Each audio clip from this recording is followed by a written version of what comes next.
Chanouzi yakati hanzi ndakagadzirwa makaroiwa. Kuroiwa kwacho koko makatodyiswa. Udzi iporridge wamwe kuti iporridge kuti apangosiyana siyana muza kuti akunoita maprofit. Antu apangosiyana siyana wamwe kuti porridge ramakadya rangati nemushonga. Asi porridge rero zvio ndiri kutonda ndakati sei ndakadya zvechokwadi kana vana vangu vana nawo kutozotakadya porridge rezvio rakabika zvishwa baba wakabika nhasi kuda porridge rezvio rekaindi biki. Wabika kuda wakabika rakawanda. Varaita se varasara kuti porridge moda ndikati atinodida. Ndikakamona ndikadya ini ndakadya rimpoto rimwe ndikapa vana. Asi akarwara ndini wana wana chakaona kusvika ini ndana ndine dambudziko wana wana chakavana. Akabika porridge rezvio murume wandaigara naye murume wangu ini. Ndikabika porridge rezvio ndikadya. Ndakazobva kubiza nedambudziko rokurwara. Wana wakanditi bvai waraiti pokurwara baba wacho havasumbokuona kuti muri munhu havasumbokutarisai. Saka munogara sei munhu asina kana basa nemi apo muri kurwara. Ndipo wakandibvisa vana vangu iwa uyu mwana wamukutaura uyu. Akandibvisa wakandisa kustendi ya baba wakashaya wacho wakavakisa imba ikondikagara ngokisa vanhu rume kuti ndibone pongogara iyeyo pandagara pamba ipapo. Saka ndipo ndingogara izvozvo ndingori ndega. Akaita utsinye naye kuti takanesana naye magirlfriend. Tataudza naye magirlfriend ndakanotsura kuita kwake nokuti pane mukadzi wandaivirana naye aiuya pamba.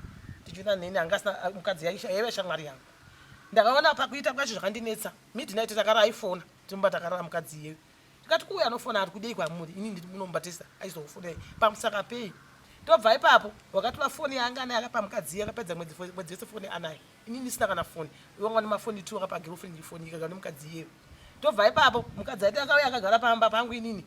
Akasagona kugara kana dress zvakanaka. Aiwa kana akauya kana akagara apa igona iye murume wangu odzimbira bendekete kumukadzi iye wachiona foni yake.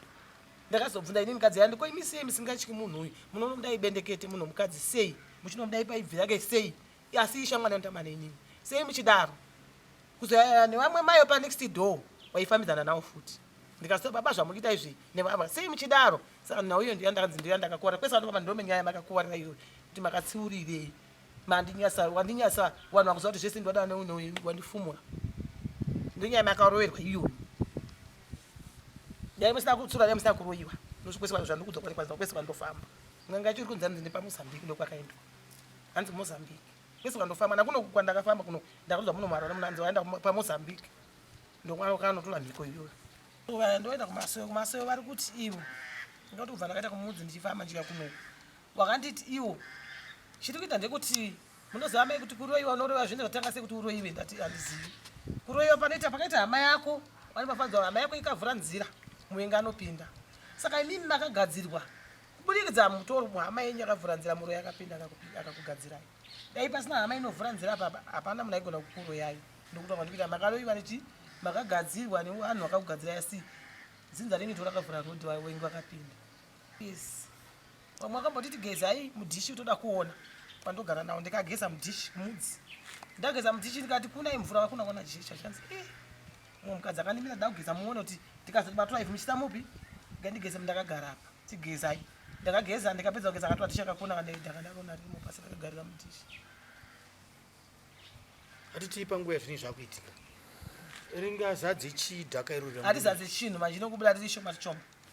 Hatina chanozadza tinozadza mudziva. Zvinongoitawo zvokuti kana ungoti umurwo kuma mumbijani. Akangoti umwarara pasi. Asi ndenge richiruma manje munyama runorwadza.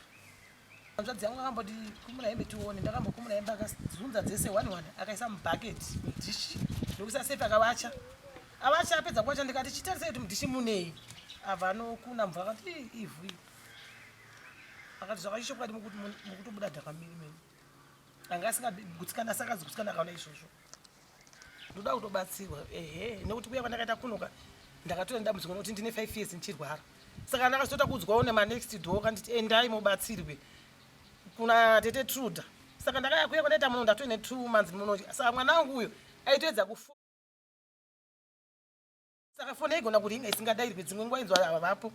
Dzimwe nguva inzwa avapo pajuti. Saka ndangosvika kuti ndandosvika kuti ndichangodzokera kuti kundozoona kuzodzoka mheni kuti ndini kana next year. Ndokuti tete Truda cho havasi kubatika ndoita sei. Ndikambobvunza kumadzimai pamusika uri apo akanditi madzimai endai motora dambudziko ise zvazviri.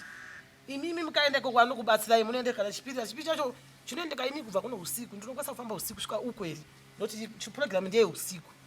Vanhu mofanira kuenda kuredhi munotaura dambudziko mutese mubatsirwe musaite sei musavanze dambudziko.